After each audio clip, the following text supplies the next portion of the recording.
when it comes to your franchisees, how big is a territory? Is it split up by like zip codes, or how does that whole thing work?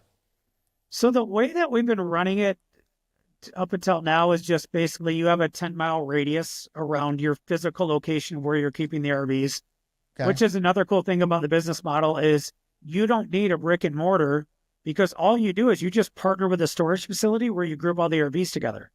So it's another way that it's very low overhead. And what we found, and I'm realizing we're going to need to get a little more granular on that as far as Mm-hmm. delegating territories Mm-hmm. as we continue to expand, because we need to factor in populations. You don't know what you don't know, right? You learn, all Right. of a sudden you learn, oh, I probably shouldn't have given somebody a 10-mile territory downtown Austin, Texas, where the population is 2 million.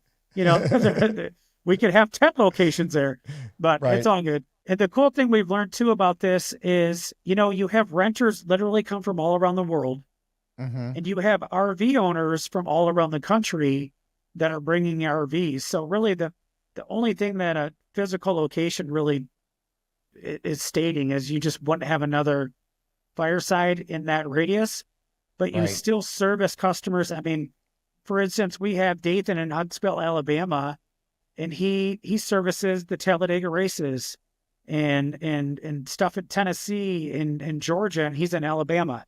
Mm-hmm. So it's interesting how that all works with it being, that our product is something that's on wheels and it moves around the country. Yeah, it's such an interesting business. But if I think I heard you right, so if a franchisee, let's say they have 10 RVs, other people's RVs, other people's assets, all 10 of these RVs are all quote unquote parked in the same storage unit lot because it's not being parked at each person's home. Is that right? Yeah, so they're brought to a central location where they can manage those RVs on behalf of the Okay. owner. Yes, So sir. maintenance, everything is kept up by the franchisee, not by the Yeah. owner of the RV. Yeah, so the franchisee is either performing that or delegating it, which is one of the cool ways so we're making typically a 50% management fee to manage the Mm-hmm. RV for the owner.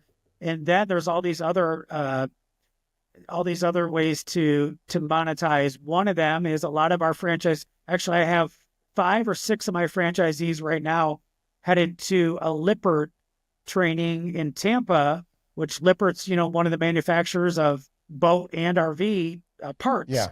So several of our franchisees have actually become certified RV repair techs.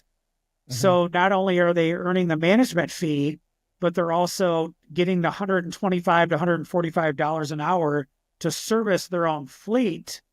And then we have, the agreements with the manufacturers for the parts. We're selling RVs for the owners on consignment, getting a 10 to 15% fee for doing that. So there's so many Nice. different ways to monetize, or you could just simply delegate like I did. I delegated, traveled the country when I was building this, and, that was where the value was for me. Wow. Fascinating.